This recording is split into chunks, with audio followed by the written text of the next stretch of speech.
the National Weather Service to activate the North Texas Emergency Alert System. The National Weather Service has issued severe thunderstorm warnings for southwestern Parker County and northern Hood County until 8 o'clock. Severe thunderstorm is located over Western Lake, about 10 miles north of Granbury. It's nearly stationary, but it may contain 60-mile-per-hour wind gusts and quarter-sized hail.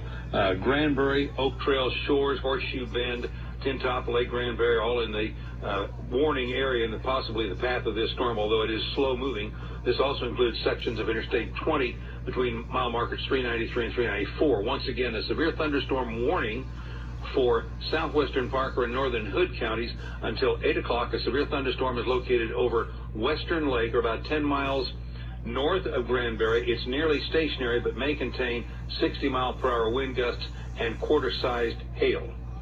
All North Texas stations affected by this alert are requested to relay the preceding message.